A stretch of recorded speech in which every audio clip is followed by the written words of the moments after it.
Vamos a dar paso a Ana Isabel Vera, que es licenciada en Medicina y Cirugía por la Universidad de Valencia, médico de familia, máster de Medicina Paliativa por la Universidad Autónoma de Madrid.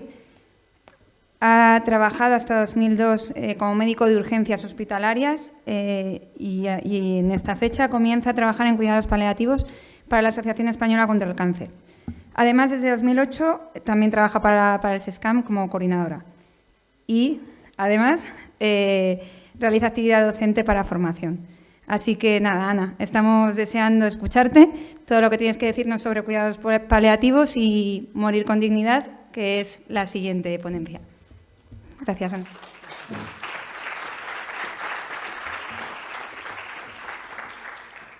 Buenas tardes. Bueno, después de lo que llevo oído esta tarde con unos ponentes de esta calidad, pues digo, bueno, pues un médico, a ver qué cuenta, pero yo creo que sí, que después de 23 años dedicándome a trabajar con pacientes al final de la vida, pues bueno, estar en un congreso pro vida es algo fundamental. Siempre he luchado, Alicia lo sabe, por la vida, porque siempre, no porque ahora el aborto sea legal, pero en urgencias, los médicos de urgencias sabemos lo que es, que llegan queriendo abortar y empezaron con la pastillita y empezaron después y cada vez esto va más. Entonces, bueno, y dicen ustedes, ¿y cómo un médico de familia, un médico de urgencias termina en paliativos? Pues la medicina paliativa es algo tan raro que somos los raritos de la medicina. He de decirles que los grandes paliativistas a nivel mundial y a nivel nacional, precisamente, pues han sido médicos anestesistas, han sido médicos de UCI, somos médicos de urgencia, médicos de cualquier especialidad que la vida te lleva, pues por esas, a conocer lo que es trabajar con moribundos, ¿vale? Y me paso ya porque yo me enrollo mucho y si no, pues no puedo llegar a tiempo. La muerte. Claro, ¿por qué nos consideran raritos? Pues porque somos muy raros, porque hablamos de la muerte, porque trabajamos con la muerte. La muerte, pues en esta sociedad tan narcisista, tan todo el mundo joven, todo el mundo guapo, todo el mundo rico, pues hablar de morirnos es terrorífico, ¿no? Es un fracaso. Es un fracaso y nadie está mal visto hablar de la propia muerte, ya está mal visto hablar de la muerte del prójimo. ¿Cómo vas a hablar de tu propia muerte? Es como si adelantáramos la llegada de la muerte. Para nada. Y el enfermo ni siquiera tampoco se atreve a hablar de la muerte. Los médicos, pues mira, por desgracia todos los sanitarios somos los que menos hablamos de la muerte, solamente los paliativos. ¿Por qué? Pues porque la muerte se nos ha explicado que es pues el fracaso de la medicina. Caminar a la muerte, como nos dice Luis Cernuda, pues no es fácil, lógicamente. Y si es duro vivir, morir tampoco es menos. La muerte es nuestra leal compañera. Todos vamos a morirnos, antes o después. Si nacemos, al nacer tenemos una cosa clara, es que vamos a morir. Aquí esta diapositiva refleja las edades del hombre. Primero somos un bebé, luego crecemos, luego al final un anciano. Pero claro, recordamos que en cualquier momento puede venir una muerte de muy distintas formas.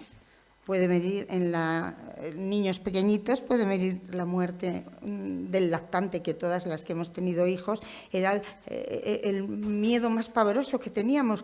Madre mía, mi niño, pues te acercas a la cuna con miedo. Ay, pues respira, pues vive.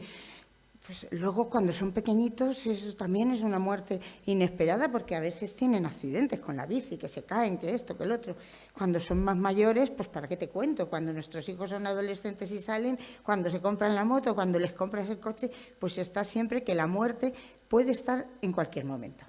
Pero luego hay unas muertes esperadas.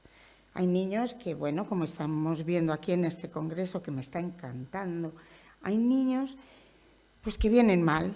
Y esos papás tan valientes, que esos niños nacen, pues es una muerte anunciada. Esos niños van a morir antes o después. Los adolescentes pues también fallecen con enfermedades esperadas, todavía leucemias, rebeldes al tratamiento y que al final esos niños mueren. Nosotros llevamos niños. O sea, que es algo inherente al ser humano. Y luego los ancianos. Los ancianos, pues lógicamente todo el mundo dice, pobrecito, sí, pero claro, es que era muy viejito. Pues sí.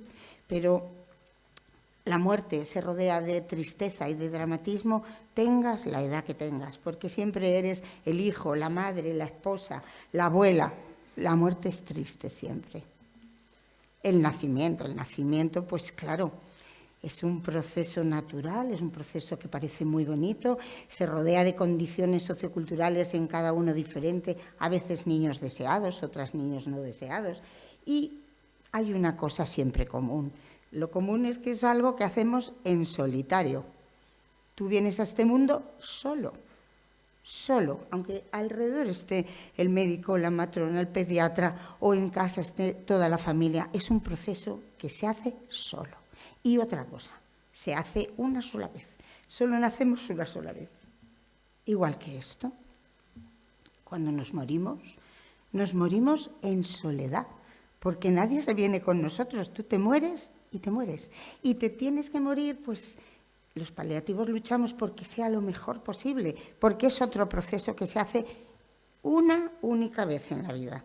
Cuando los jóvenes dicen hay que vivir intensamente, vale, sí, bueno, un poquito de conocimiento, porque en la vida tú puedes vivir muchas experiencias y repetirlas cada vez mejor. Haces un viaje y el siguiente seguro que lo haces mejor, pero la muerte la vamos a hacer todos una vez y solo una vez.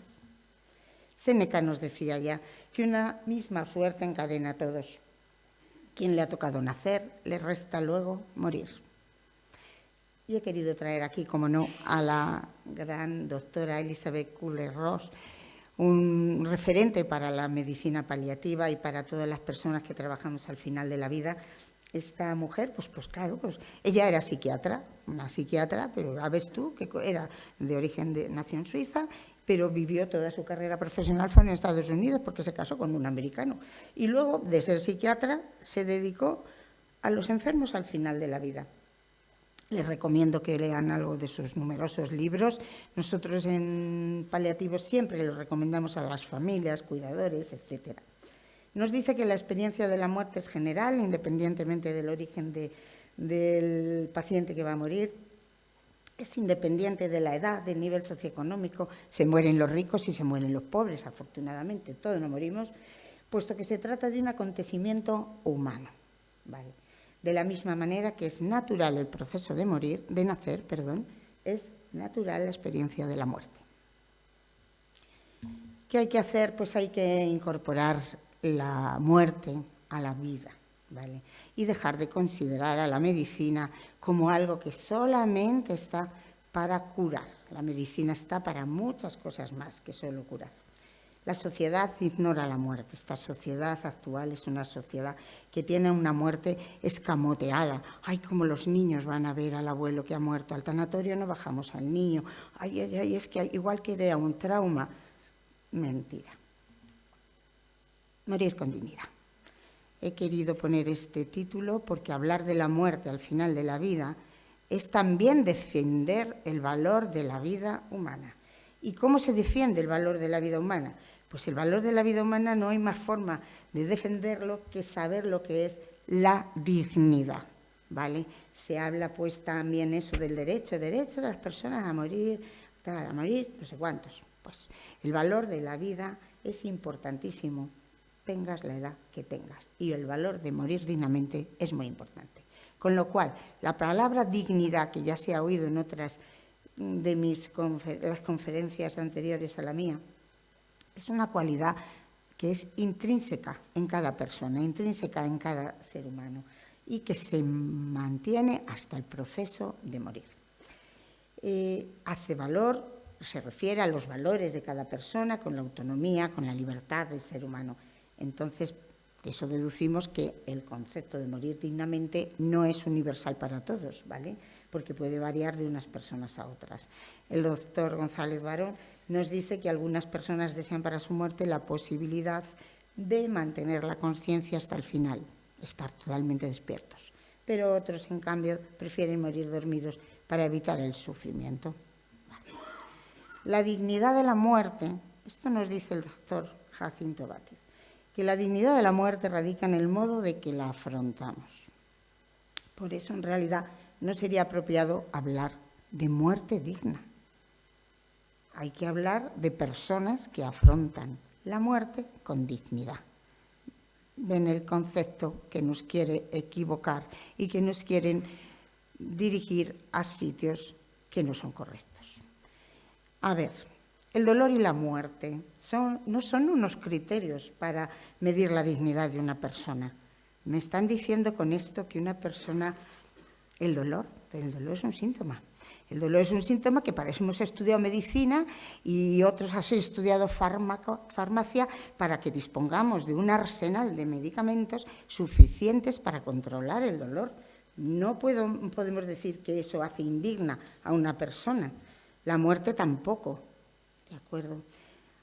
Esto es propio, como he dicho anteriormente, de cada ser humano. El miedo a un modo de morir doloroso y dramático a veces es tan intenso que hay personas que desearían la muerte para evitar esta situación. Ya hemos dicho pues que la dignidad de la muerte radica cómo la vamos a afrontar. El dolor es propio de cada ser humano y que la experiencia nos demuestra que hay personas que te piden al principio quiero morir, quiero una eutanasia, pero en el momento en que controlas o sabes qué es lo que les está fallando y les ayudas a controlarlo, nadie se quiere morir. En ese contexto, el contexto de un paciente en la fase avanzada de su enfermedad, con su enorme sufrimiento, el médico que está formado únicamente para curar al enfermo y una familia angustiada que no acepta, ¿cómo voy a aceptar que mi hijo se muere, que mi marido? Pues en ese contexto surge la medicina paliativa. En la década de los 60, en Inglaterra, de la mano de la doctora Cicely Saunders, comienza la filosofía de los cuidados paliativos que se extrapola y se extiende a todo el mundo, ¿de acuerdo? Su definición es un cuidado total, activo y continuado del paciente y familia, ¿vale?, por un equipo multiprofesional. Este equipo lo constituimos médico, enfermera, psicólogo, trabajador social, voluntariado y agente espiritual. La espiritualidad para nosotros es fundamental. La expectativa médica no es la curación, lógicamente. El objetivo nuestro no es prolongar la supervivencia, porque la vida ya tiene sus días contados, pero sí conseguir la más alta calidad de vida, ¿vale?, tanto para el paciente como para la familia que lo cuida. Nos dice el doctor Jaime Sanfortiz que la forma en que una sociedad atiende a sus ancianos y a sus enfermos desahuciados es el indicador del grado de civilización alcanzado. Nos encontramos un enfrentamiento del ser humano con una enfermedad terminal. Esto lleva unos cambios terribles. Para el paciente, por un lado, supone una ruptura con todo lo anterior. De repente tengo algún síntoma raro, voy al médico y catapum, pues que salgo con un diagnóstico terrible que me dicen que tengo una enfermedad en fase estadio 4, que no se puede curar y que me voy a morir. Luego se tienen que enfrentar a su propia enfermedad. Todo el mundo maneja Internet, se meten en Internet y todavía se ponen más malos porque eso es terrorífico. Y luego la familia, la difícil adaptación. Me tengo que adaptar a la pérdida de mi situación laboral, a mi estatus social, a mi pérdida social, a mi familia, cómo va a quedar mi familia, y espiritual. Aquí quiero hacer mención a un paciente que tuvimos hace pues ya varios años, era un chico joven de 40 años, que no había forma, no había manera de controlar el dolor con esa criatura. Es que ya podías utilizar morfina, fentanilo, rotar la bomba de perfusión y no había manera. Hasta que, claro, ya todo el equipo junto, trabajando, pues ya salta la liebre, ya confían en ti y te cuentan todo. Pues es un chico que le iban a desahuciar de su casa, que tenía unos problemas económicos tremendos, que había sido de un estatus económico altísimo y sentía mucha vergüenza de decir sus necesidades. Pues ahí es donde pudimos empezar a ayudarlo, cuando entran los trabajos sociales, cuando se buscan ayudas, cuando se ayuda a esa familia y el paciente ve que ayudas a la familia, es cuando pudimos controlar a este chico sus síntomas. Vemos pues eso, que las necesidades que tienen los pacientes son físicas, psíquicas, espirituales, familiares, sociales, muchísimas. Aquí surge algo muy importante, que los que estamos aquí y nos creemos que estamos sanos, pues no le damos importancia. El valor del tiempo. El tiempo es una cuestión de intensidad, no de cantidad. Hay vidas muy cortas que han sido muy intensas y fructíferas, y vidas muy largas que han sido muy inútiles. En un entorno donde hemos controlado al paciente todos sus síntomas, ¿de acuerdo? Se permite, esto le hace al paciente continuar siendo el mismo hasta los últimos días, y también les hace que esos momentos sean muy valiosos, porque es un momento importante para que tu familia se acerque a ti, para decirles todo lo que sientes hacia ellos. Es momento de reconciliarnos, pues a lo mejor pues con aquel hermano que me hizo una jugarreta, pero es mi hermano y lo quiero.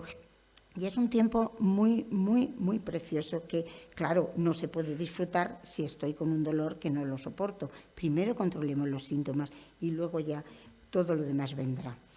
Esta es la doctora Cecily Sanders, que nos dice unas palabras muy bonitas, leo textual. Cuando se trabaja con enfermos al final de la vida, la entrega es en dos direcciones y el cariño es mutuo. El paciente ofrece al otro tanto como éste al paciente. Ofrece a quienes cuidan de él, tanto como recibe de ellos. Y aquí es lo que he dicho anteriormente. Todos los que estamos en esta sala, hay algún jovencito, pero tenemos ya una edad en que hemos perdido pues, a nuestros padres, a alguna abuela, a algún amigo que ha muerto joven. Entonces todos sabemos y recordamos las últimas semanas, hemos tenido tiempo de acompañarlos, esas palabras que nos dicen, esos besos que les damos, esas confidencias, esas sonrisas, pues todo eso nos ayuda muchísimo cuando ya se han ido. Es un momento, el final de la vida, importante. Es un momento importante porque surgen muchísimos miedos. El enfermo tiene miedo a todo. Tiene miedo a tener dolor. Cuando llegamos por primera vez e intentamos ponerles los fármacos para el dolor, hay muchos pacientes que no quieren porque nos dicen, ay, doctora, pero ¿cómo me va a poner morfina si eso es de drogadictos? Si me pone la morfina luego cuando realmente me ponga malo, porque saben que se van a poner peor, ¿qué vamos a hacer? Pues, hombre, les tienes que explicar desde tus conocimientos que eso es absurdo, que por supuesto que hay medicamentos más que de sobra, que a ningún paliativista con años de experiencia le da miedo que usted tenga dolor, porque el dolor se va a controlar. Otras cosas ya veremos, será más difícil, pero el dolor hoy en día se tiene que controlar. La falta de autonomía, eso sí que es terrible, eso sí que lo tienen que trabajar más los psicólogos, porque poneros en situación, de repente, pues tengo que llevar un pañal, me tienen que llevar a la ducha, es que no puedo hacer nada yo solo. Eso debe ser tremendo y es tremendo para nuestros pacientes. La noche es tremenda porque piensan, no quiero molestarlos pero ¿y si me muero esta noche y me muero solo? Madre mía, qué miedo. Y luego miedo por la familia. Miedo por la familia siempre. Cuando tienes un esposo, miedo porque los dejas solo. Cuando tienes hijos, aunque sean mayores, miedo porque mis hijos me pueden necesitar. O sea, siempre vamos a sufrir por los seres queridos cuando te vas. La incertidumbre, el miedo y la ausencia de expresiones de sentimientos hacen que los pacientes y las familias estén muy nerviosos, están muy ansiosos, sometidos a un gran estrés. Esto es importante. Las familias dan por supuesto que el enfermo no va a soportar la verdad. Doctora, ni le diga a mi padre que se está muriendo. Bueno, el enfermo siempre sabe que se está muriendo. A veces nos han verbalizado, sobre todo gente joven, que la gente joven habla mucho, dice todo, y eso es maravilloso, porque ahí se llega a un punto de encuentro donde se les puede ayudar mucho más. Y te dicen, un joven me decía, pues yo no sé, Ana, cómo me tengo que ponerme para morir, porque yo estoy muy malo. Yo estoy muy malo, muy malo, muy malo. Yo no sé. Efectivamente, este chico falleció 3 días después. Estas son las ciudades donde vivimos ahora. Pues ciudades, bueno, Cuenca es más pequeño, pero en fin, ciudades grandes, con mucha gente, para acá, para allá. Entonces, ¿cómo vamos a hablar de la muerte? Los paliativos. Si es que es muy curioso, solo una anécdota. En mi hospital a veces la gente se equivoca, te llaman por teléfono y cogemos el teléfono. Paliativos, díganme, uy, eso en el mismo hospital. No, si yo llamo el otro día dice una, yo llamo a la UCI. Digo, pues como si eso fuera mucho mejor. Digo, pero bueno, llama a la UCI y no te equivoques. O sea, hay que tender hacia una cultura paliativa, ¿vale? Esta cultura está basada en dos herramientas fundamentales, la compasión y el acompañamiento. ¿Qué es la compasión? Pues la compasión es el entendimiento, es la empatía ante lo que le ocurre y le preocupa al otro. Eso es mucho más que ay, pobrecillo, que tenerle lástima, porque te pones en una situación en la cual no le vas a ayudar. Supone adentrarse en la dificultad del prójimo, del enfermo, para intentar hacerse cargo de lo que él necesita y poderle aliviar esa carga, para aliviar su sufrimiento. Perdón, me he pasado de diapositiva. El acompañamiento, la otra segunda gran herramienta que tenemos, lo esencial es no dejar solo a quien no desea estar solo, ¿de acuerdo? Cuando el enfermo llega al momento en que ya queda poquito, sabe que no se puede hacer nada y que se va a morir dentro de poco, pues es fundamental que él sepa que está siendo cuidado por otras personas para aliviar su sufrimiento. Lo más humano, esto lo voy a repetir continuamente, porque es importante y en este congreso más. Ante un paciente que sufre, no es provocar su muerte, sino acoger al enfermo, sostenerlo en momentos de dificultad, rodearlo de afecto y atención y poner todos los medios necesarios para aliviar su sufrimiento y suprimir el dolor, no suprimir al paciente. Si puedes curar, cura. Si no puedes curar, cuida. He traído esto aquí porque siempre me ha encantado. Desde el principio de los principios, esta frase de la doctora Saunders. Importas porque tú eres tú. Importas hasta el último día de tu vida. Haremos todo cuanto podamos, no solo para ayudarte a morir en paz, sino también para vivir hasta que mueras. Nos molesta mucho a los paliativos que nos llaman, es que siempre estáis con los muertos. Digo, uy, perdona, los muertos son los que van. Yo no, yo los dejo hasta el final. Pero nosotros, esos son los forenses. Los paliativistas estamos con enfermos muy graves, pero defendemos la vida hasta el último momento.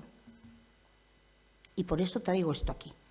Quiero traer aunque sea un poquito más largo, lo pasaré rápidamente. Los derechos del enfermo terminal. Estos derechos fueron descritos por el doctor Marcos Gómez Sancho, que es uno de los referentes españoles y mundiales más importantes a nivel de la medicina paliativa por la década de los 90. Derecho número 1. Que me traten como un ser humano hasta el momento de mi muerte. Que no me contemplen como una estructura biológica y que tengan en cuenta mi dimensión emocional, social, espiritual. Yo no quiero ser la señora la mujer de la 223 con un cáncer de páncreas en estadio 4 que 2 meses de vida. No. Quiero ser Ana, con una familia, con unas creencias, con unas ideas que tienen que respetar. ¿Sí? Es el sentido de que sean unas personas, no unas enfermedades. Que me permitan expresar mis propios sentimientos y emociones sobre mi forma de enfocar la muerte. Hay que dejar que expresen todos ellos. Hay que hacer un vaciamiento emocional sobre la proximidad del final. Anteriormente lo he comentado, es que cuando a un paciente no le dejan hablar, no le dejan decir las cosas, la familia no le deja, el paciente se calla. Cuando el paciente dice, qué poco me queda, y la hija se pone a llorar y el otro se pone malo, y pues entonces el paciente dice, pues no digo nada, me voy a callar, estoy fenomenal y ya está. Entonces llegan los raritos de la medicina, los cuidados paliativos, y delante de la familia les decimos, ¿qué le preocupa? Y entonces hablan, bla, bla, bla. Pero procuramos siempre hacer esta pregunta. ¿Cuándo está el psicólogo al lado? porque a veces si la caja de Pandora se abre y empieza a salir muchas cosas, luego no hay quien la cierre y entonces te has metido en un jardín que no puedes escapar. Tienes que tener a la psicóloga al lado. Como he dicho anteriormente, tienen miedo a morir, miedo al sufrimiento, miedo a morir, más que a morir, miedo a sufrir, como tenemos todos. Miedo a qué va a pasar después de mi muerte y qué va a pasar con mi familia. Bueno, decir que la forma de abordar la muerte ha cambiado a lo largo de la historia, pues de todos es sabido.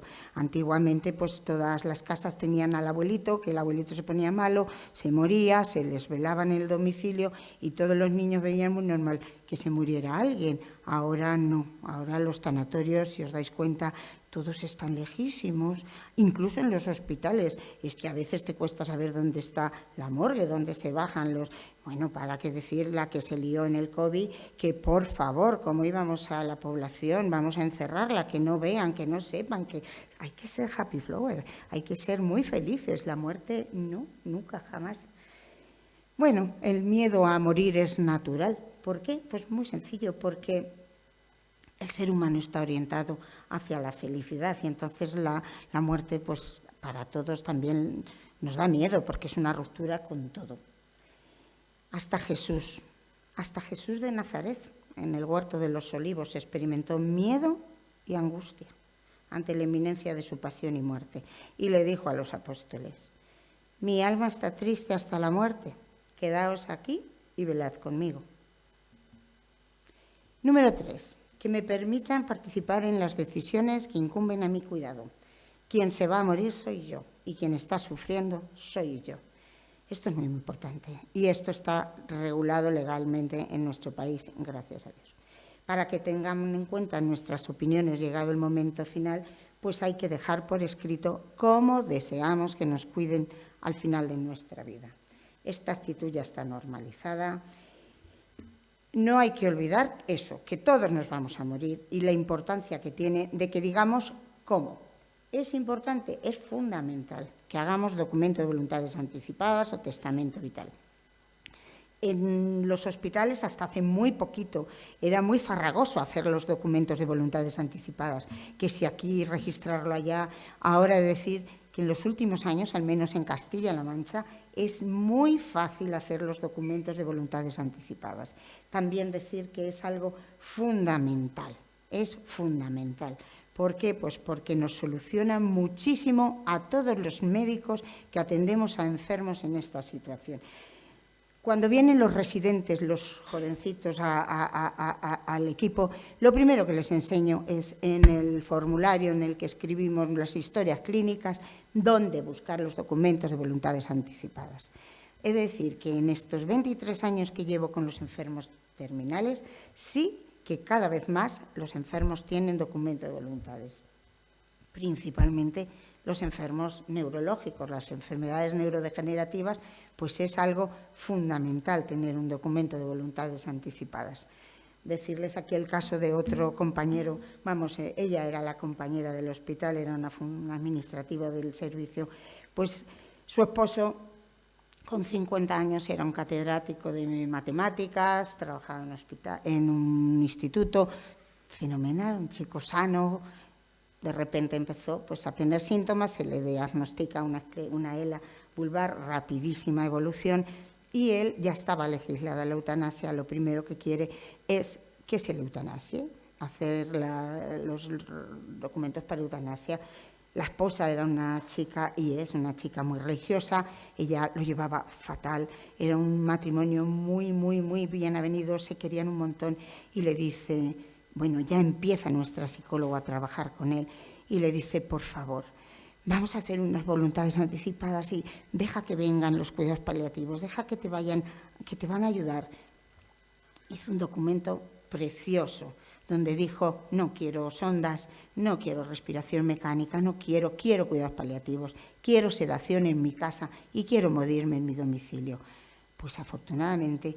Estuvo 3 meses con nosotros, que fue un regalo, y falleció como él quería. Se hizo la sedación pues cuando él quería. La importancia del testamento vital es fundamental. Lo recoge el Código de Deontología Médica en el artículo 38.3. Bueno, Derecho número 4. Que no me dejen morir solo, abandonado por mis seres queridos y por los profesionales. Por mis seres queridos, bueno, casi siempre son los que no suelen abandonar. Hay algunos casos tristes, por desgracia, pero en general, quien abandonamos a los enfermos somos los médicos, somos los profesionales, ¿vale? ¿Y por qué? Pues una forma de abandono, y la más importante, es la falta de formación. Tradicionalmente, la formación académica en las facultades de medicina pues se centra en la curación. Los primeros años, somos jovencetes, se te enseña la anatomía, la patología, la fisiología, luego ya por aparatos, pues siempre curar. Pero no se nos dan herramientas para actuar con esos enfermos tan malitos que ya no podemos curar, ¿de acuerdo? Y entonces pasa lo que le pasa a este joven, que se siente triste, abatido, horrible, fatal, he fracasado. Pues no ha fracasado.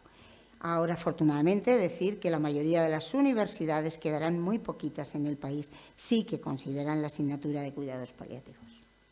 Abandono por miedo, sensación de fracaso profesional. Vamos, ya veis vosotros, los de paliativos, ¿para qué voy a aparecer yo? ¿Qué le voy a decir? ¿Qué le voy a hacer? Pues, hombre, le acompañas.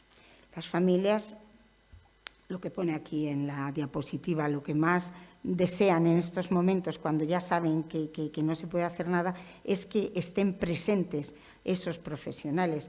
Y nosotros, vale, sí, porque les ayudas a controlar el dolor, esto, lo otro, pero su médico de familia de toda la vida, pues don Pepito tiene que estar presente porque es mi médico de siempre y porque me apoya. Afortunadamente, los médicos de familia, en sus rotaciones es obligatorio pasar por los equipos de cuidados paliativos y cada vez más los jóvenes tienen mucha sensibilidad y lo hacen muy bien. Y la colaboración con los equipos tiene que ser y es bidireccional y eso ayuda muchísimo a estos pacientes. Abandono terapéutico. Pues ¿cómo se produce el abandono terapéutico? Por dos cosas.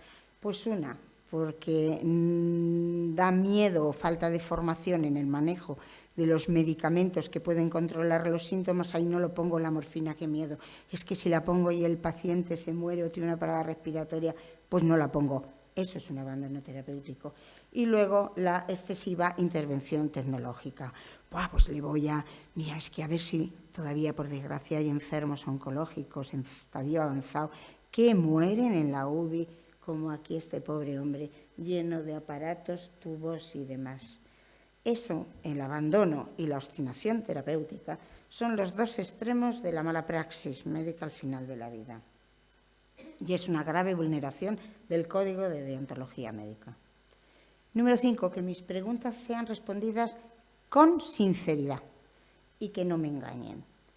No ignoremos que el paciente tiene derecho a saber todo lo que le ocurre porque tiene derecho a tomar decisiones. Eso está legislado con la Ley de Autonomía del Paciente, una de las mejores leyes que hay en sanidad.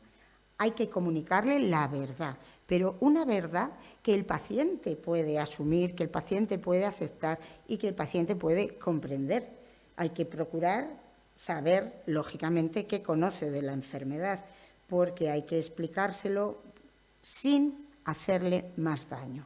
Llamamos los paliativos un dolor una verdad soportable. No engañar nunca al enfermo. Aquel enfermo, en este momento, que nos pilla en un engaño, nunca más podremos recuperarlo. Será mejor que cambie de equipo porque ese equipo ya está condenado. Recuerdo un chico, también muy joven, hace poquito, pues que estaba con una bomba de perfusión con morfina porque el dolor era terrible, dadas las metástasis óseas que tenía. Bueno, pues un buen día nos esperan en la puerta las hermanas y la esposa. Y nosotras, ay madre, justo, por favor, díganle que eso que le ponen es la quimioterapia. Y yo ya le dije, mira, lo siento mucho, corazón, pero eso no lo podemos hacer, porque ese engaño no podemos hacerlo. Nosotros nos entrenan a decir verdades, como he dicho, soportables, pero a engañar al paciente nunca podemos. Esto te va a hacer esto te va a hacer lo otro. Me voy a morir, doctora. ¿Y por qué me lo preguntas? Pues entonces ya te dan ellos el camino por donde cogerles, pero nunca engañar a un paciente. Que respeten mi individualidad y no me juzguen por mis decisiones, aunque sean contrarias al que me atienden. Hay que escuchar al enfermo, esto es esencial, para ver cómo percibe su enfermedad, su pronóstico y cómo percibe el final de su vida. Hay que conocer desde el primer momento cómo quiere ser cuidado para que su dignidad no se vea deteriorada por nosotros o por los cuidadores. Y hay que preservar siempre la dignidad del paciente. Aunque no estemos nosotros de acuerdo con muchas cosas que nos dicen, tenemos que respetarlos siempre. No olvidar que la dignidad es lo que él considera su dignidad, no la que nosotros consideramos que es, y que nuestra ayuda está orientada a preservarla, no según nuestros criterios, sino los suyos. Comprenderme ya... Me queda poquito. Voy a pasar rápido. Comprenderme y ayudarme a afrontar mi muerte, que sean personas competentes, etcétera, que sepan ver mis problemas.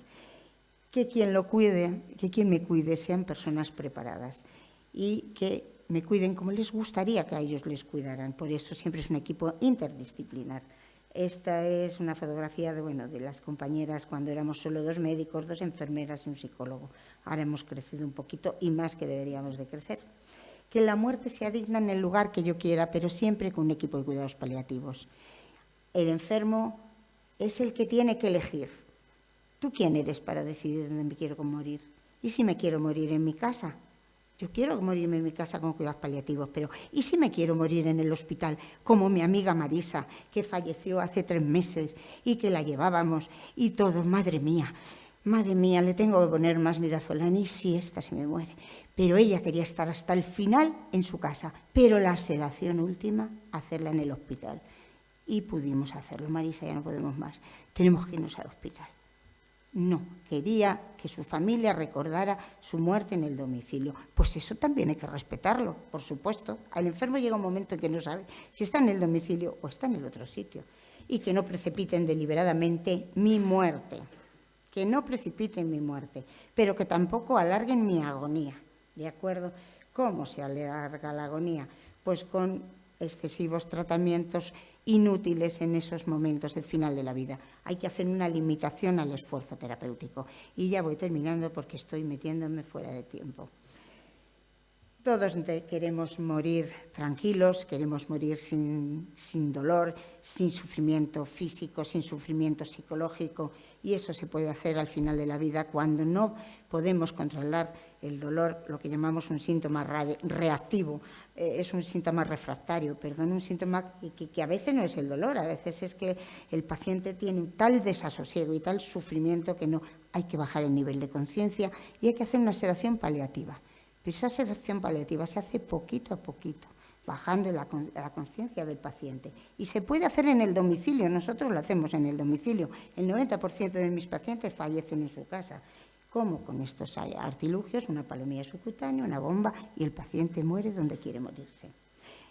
Voy a acabar ya con esta diapositiva, porque quedan más, pero creo que me estoy metiendo ya fuera de tiempo.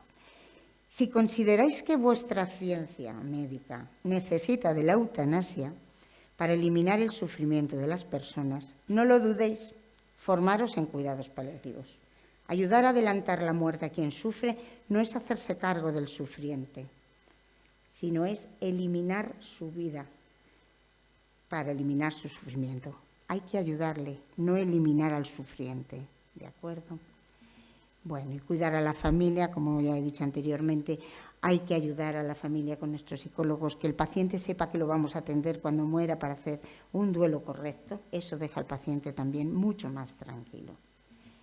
Bueno, como conclusiones ya lo hemos visto anteriormente. Y nada, pues gracias por su atención y esto daba para más, pero no he podido.